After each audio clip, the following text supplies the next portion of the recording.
And last but not least, we have our own Gabi McLean. Gabi has been a past president of our chapter, and I think every other position. And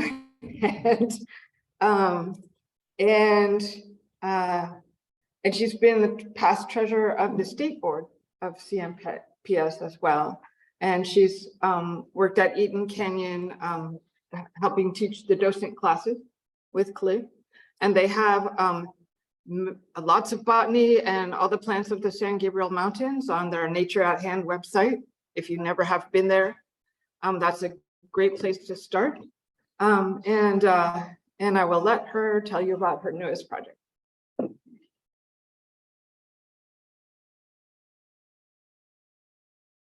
Hi, and welcome. This is my title slide, and I'm sorry I didn't put my name, date. I forgot. All that was in my head was Santa Fe Dam. That's all that was in my head.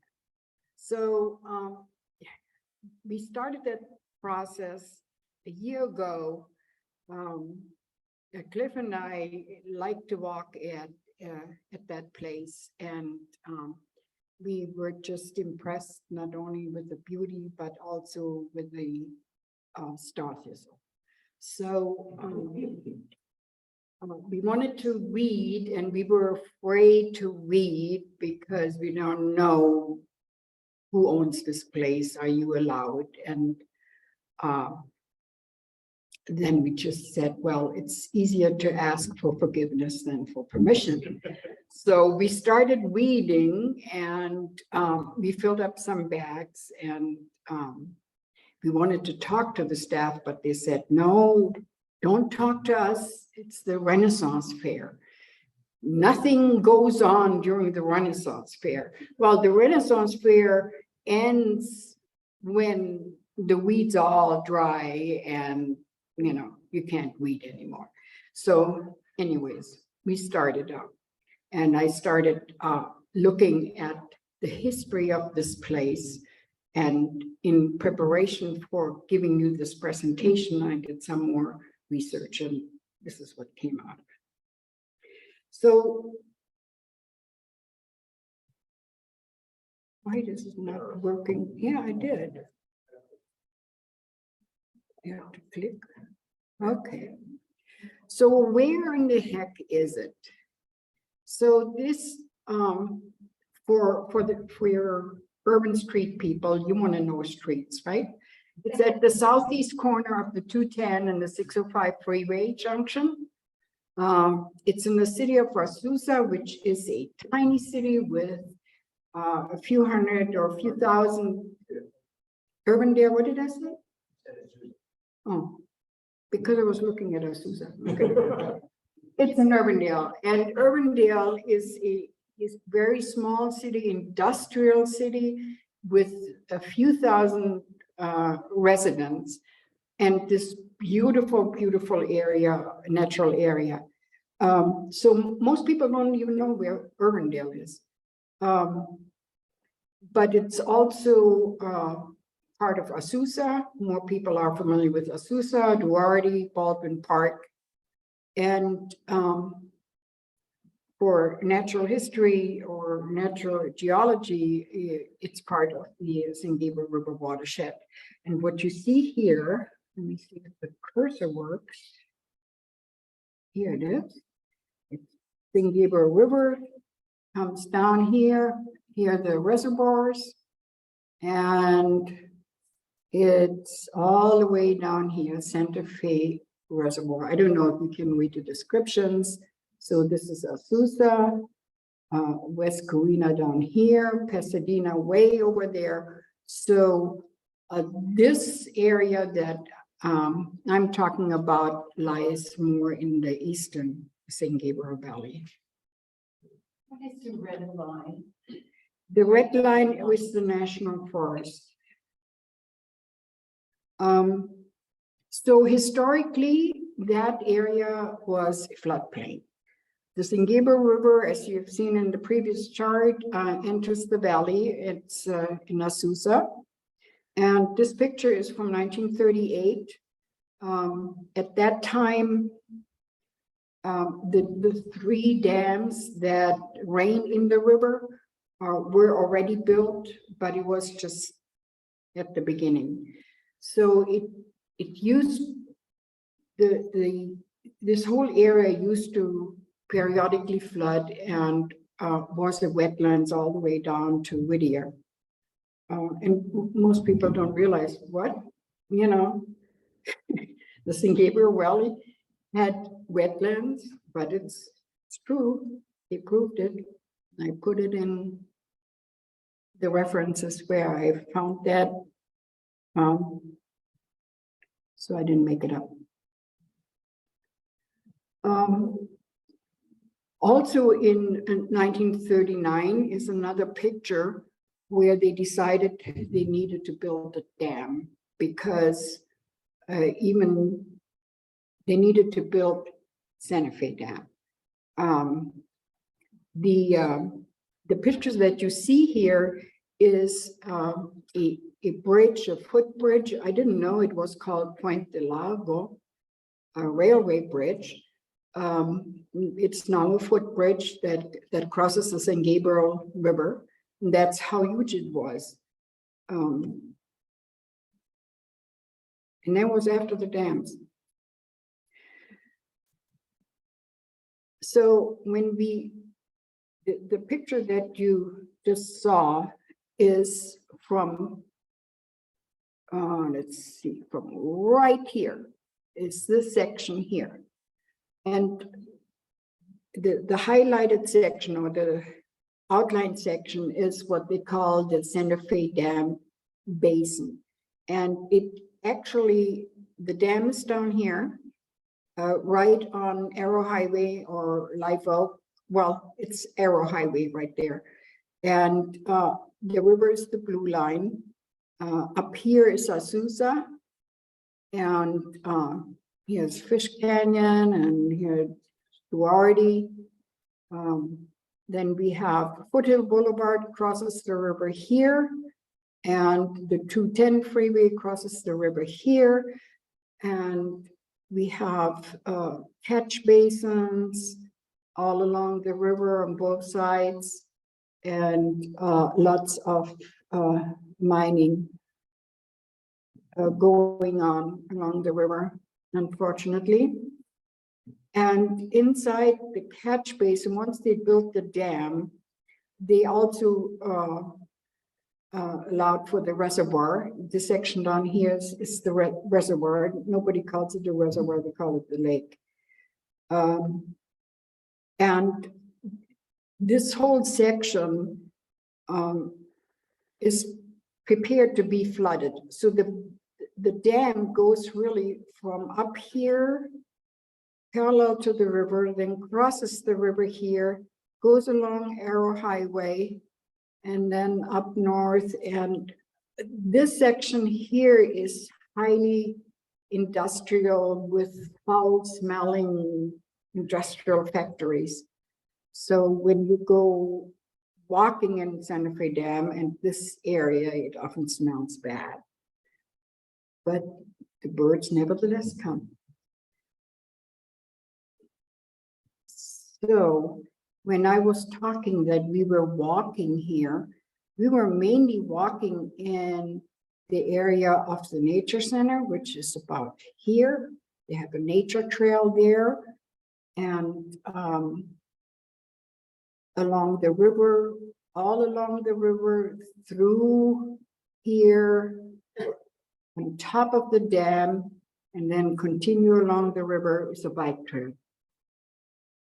So that gives you an idea of the area, and that whole area is, I don't know how many hundred acres.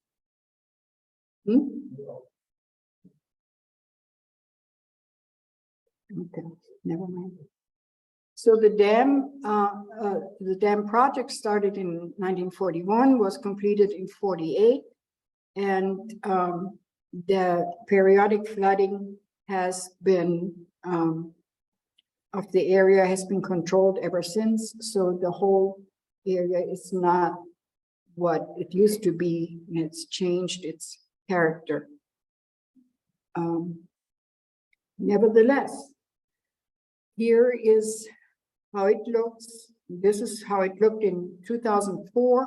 You see the bridge here in the back. That is that footbridge in Duarte. And here's the same area. This is a picture from the footbridge looking northeast up the river just a few days ago at the end of March, which when it was the water was released due to the heavy rains, and I would say half of the riverbed was flooded. And this is another view from the top of Van Tassel, not the top of Van Tassel Trail, but from Van Tassel Trail, which starts in Duarte. And you see here the lake, the dam, you see up here where the bikes go, the dam wall, the actual dam where, you know, the water goes through is on the right side of the screen. These are some catch basins, and that's the 210 freeway. And the river goes down here. You don't see it in blue because there's no water in it, but you see the coastal sage scrub that's growing in the river. And that's a view of the lake. This is looking east with Mount Wilson here in the back, and this white building is City of Hope in Duarte. And over here you can see, this is actually there in the lake are actually some islands. There are some willows, and you always see some interesting birds. They are like double-breasted cormorants and gray egrets and sometimes white swans. Lots of waterfowl, sorry. So what makes this place special, even though with all that changes that it has occurred, is the habitat that it provides. And how does this look? Well, they have different plant communities in the area, and basically 4 major ones. One of them, I wouldn't even call a plant community, but it is, I guess, is to maintain the ornamental area here, south of the lake, that looks like a regular city park. Then a ruderal, which is the yellow parts, which is means basically weedy. And people think it's nothing there, but you'll be surprised. There is still some habitat in that weedy area. Then willow and riparian is really close to the dam down here and all along the actual river, which is kind of surprising because it looks also very weedy and at times has been very weedy, but it also has been maintained. And the rest of the area, which is this olive green, is coastal sage scrub. And that's the area that we mainly have accessed and walked in, and I'm going to talk about. So these are some pictures of the other plant communities. The weedy area still has willow, and the weedy area had some milkweed. And this whole area that you see right here on the left picture has been flooded in these last weeks. But it doesn't mean that it's gone. You know, wetlands, they're wet and then they become dry and they have value, habitat value. Then the riparian or Salix exigua shrublands, that's the narrowleaf willow. But they also, which is along the river and near the dam, they also have red willow and black willow and Some are royal, some mule fat. So, but it's that that association that's common there, and we have interesting birds there. So this is the tip. I love this picture because it's really the typical coastal sage scrub that we find in that area. What is a little bit different than most other coastal sage scrub areas is that they have some shrubs that are really big. And that's because it hasn't been flooded or disturbed for 100 years. So the plants really have been able to grow and grow and grow and grow. So some of the major plants I'm just going through here pretty fast. Lemonade berry, sugar bush, laurel sumac, and California buckwheat is that low-growing white stuff here that's in flower, and scarlet larkspur, which you can find every year there, especially after fires, but even without fires, it's very prominent there. We have or had California juniper there, which was naturally, which was considered rare or is considered rare. And the reason why I say was is because after a fire, we haven't found it again, so we don't know what's happening there. Now, cactus, they're choya. There's choya growing there. It's not the desert, it's coastal sage scrub, but that choya is all over the place and it is gorgeous. You can call it cane choya or valley choya. And if you look for the botanical name, you know, if you look back to records, it has changed names at least 3 times. So the current botanical name is Cylindropontia bernardina. It was Cylindropontia californica variety Parkeri, whatever. I'm not going to get into it. So the reason why this choya is so important is because it's the home of the cactus wren. And this is a cactus wren nest. And here's the cactus wren enjoying some little candelabra flowers. And you can, I don't know if you noticed, but they had nesting material in their beaks. Here's the more typical coastal sage scrub with low-growing plants, and you could see 2 different kinds of cactus here. Besides the choya, we also have the prickly pear. So this is the flower of the valley choya. Another plant that you find all over the place is the golden currant. And everybody that plants a garden says golden currant is good for understory. Well, it might be good for understory, but in Santa Fe Dam, it's out in the sun and it's doing great. There's the prickly pear, and the only one that people usually mention is Opuntia littoralis, but I'm pretty sure there are different species there because they look all different. So I haven't been able to identify them or find an expert who can identify them. You could see all the different flowers. They have different colors in their, not only in their petals, but also in their pistil and stamens and stigmas. Just gorgeous. And they're going to flower. They're going to come in flower like end of April, May. So it's a beautiful time to go visit.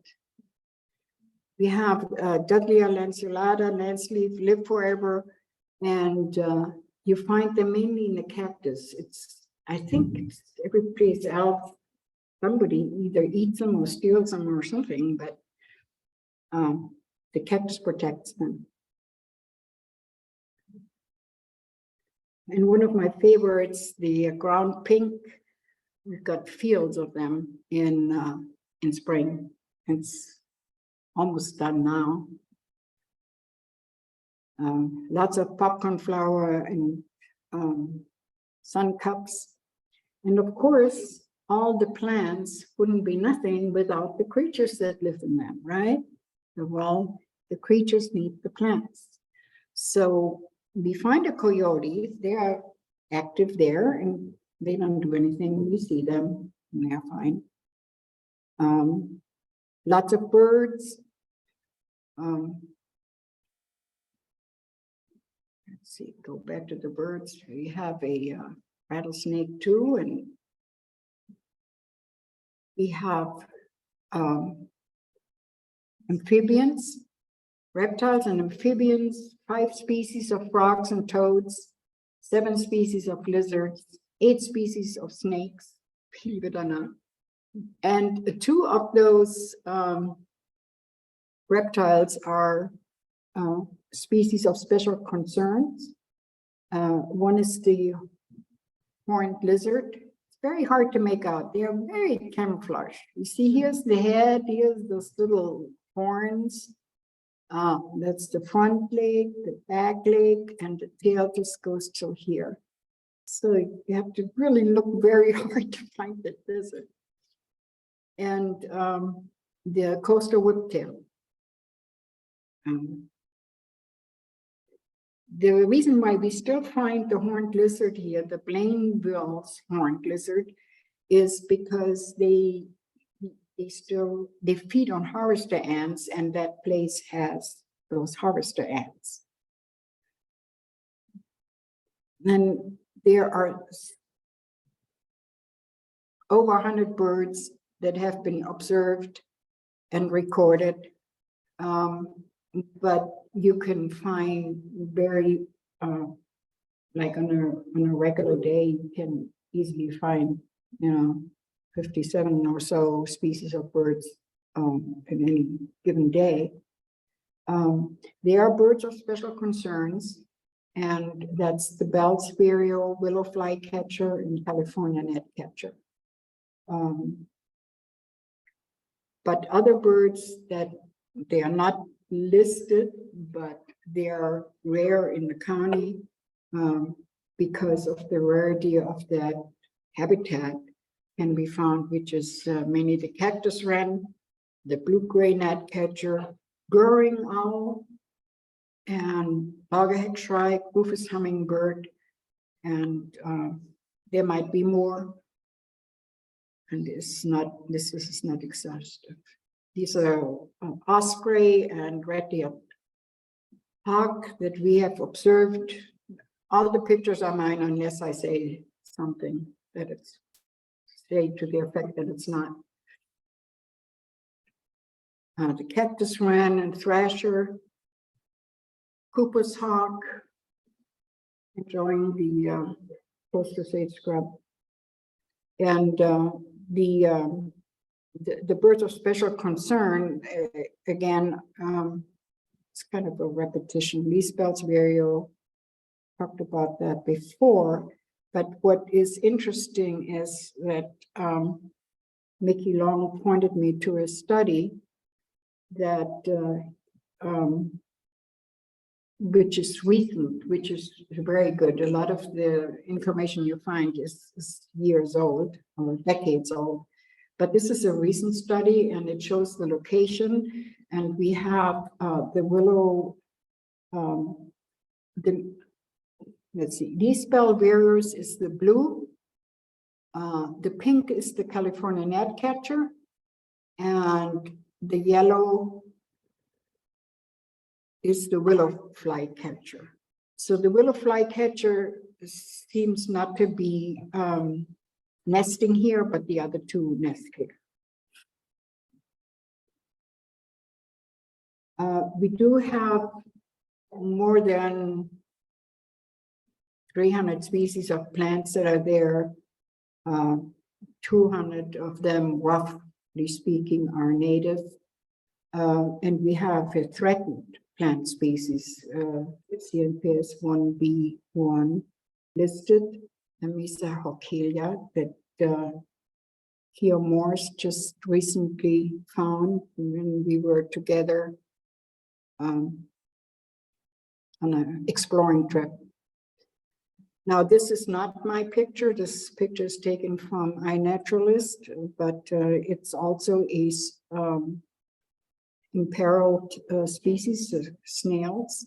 And the reason why I'm mentioning all these, you know, we are plant people here, but it's the ecosystem that's important. And, you know, people ask me, well, why are you trying to protect a threatened species? Well, it's not really the threatened species that we are trying to protect. We're trying to protect the ecosystem. And it works together in ways that we haven't understood. And I mean people, including scientists who have studied that, because continue to make mistakes in trying to introduce or change the ecosystems. Okay. This is the Nature Center.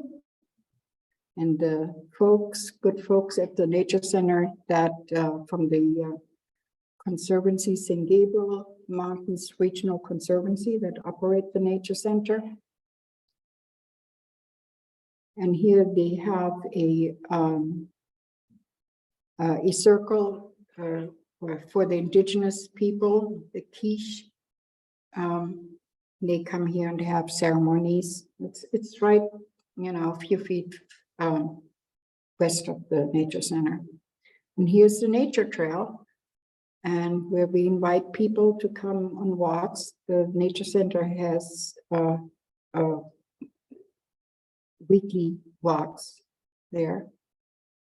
And here's my granddaughter picking golden currant. And we have some native grasses. I just wanted to point it out because everybody says there are no native grasses left. Well, there are some left, but it's almost negligible. You have to, but it's like, I tell people, you have to learn the poison oak and then you can touch everything else. You have to learn the native grasses and then you can pull everything else. The bike trail, big yuccas. Lately, there have been a lot of fires, and it is interesting to see the fire recovery in alluvial scrub, because normally it doesn't happen that often that you have fires in alluvial scrub. But yeah, the cactus resprouts, the scale broom resprouts. It's just amazing to see. It's all scale broom, resprouting scale broom. And then we have fire followers. That's in the areas where the weeds haven't come yet. We want to keep it that way, that they don't come. So you could see some areas look devastated after the fire, and you know, a year later, it looks great. And that's near the nature trail. These two pictures, same area. And we have a super bloom there, not every year, but more often than you think. These are sun cups. Yabasanta is in large areas. We have Yabasanta. Now, the threats that we have to that area comes from human activities. Don't ask me why. I'm just saying these are the things that we have observed. Road widening, earth moving, earth dumping, encampments, and their aggressive removal, because they don't only take up the trash or their belongings or the rest of the belongings, but also they take up the adjacent vegetation. Frequent fires. Fire every 20 years wouldn't be a problem, but they are much shorter intervals. Construction, have the Renaissance Fair, but they also, want to widen the road for whatever unknown reason.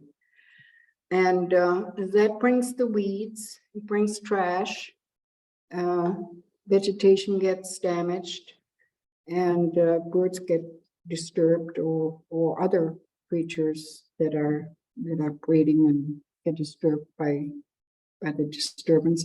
And then we also have the long-term drought. We have seen effects of the long-term drought on larger trees that have just died in the last few years. Here's an example of road widening. Encampments they took out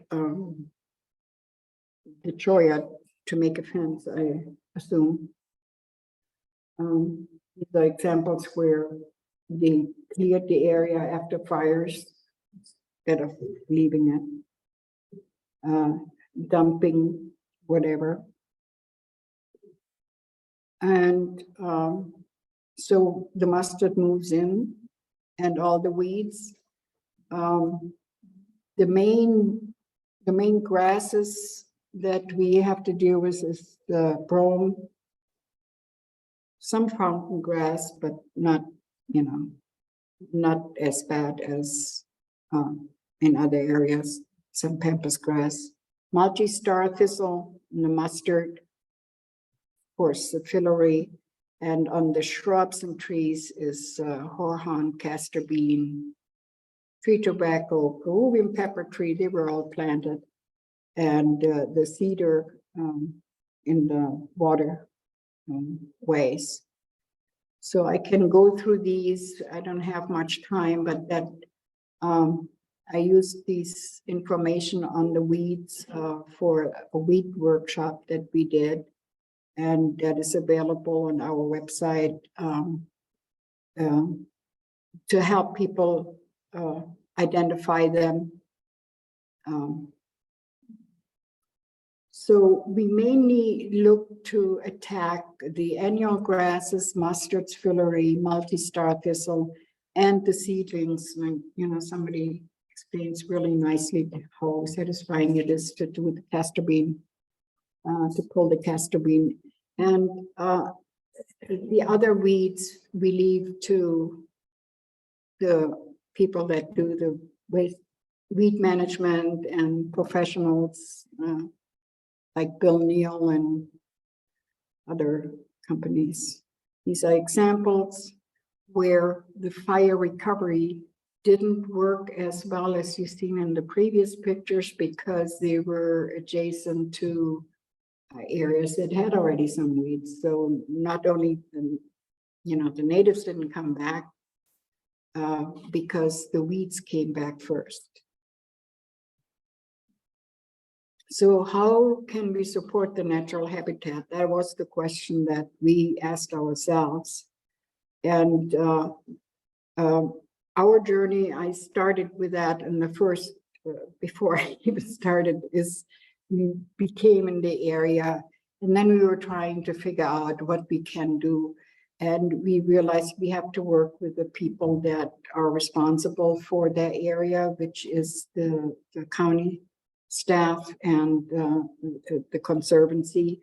And then we decided, okay, we want to do something about it and make a plan. And we were pointed to the Bradley method. And I like to thank Barbara and Orchid and other people who have pointed me in that direction, because I was about to give up and say, it's too big, what can we do? And I really like this approach where you don't focus on the big infestation that is too big. I think the reason why Roger and Barbara have been so successful is because it's a small area and you can do something, you have a beginning and end. This is a huge area, and what can a couple of volunteers do on it? But the Bradley method concentrates on small areas that you keep persistent and you let nature take its course. So you clear an area with weeds, and they're just supposed to start just like 12 foot. You clear it, and then you let the natives fill in. You just have to repeat, every year you have to stick with it. It's not a 1-year project or a 5-year project. You have to stick with it. And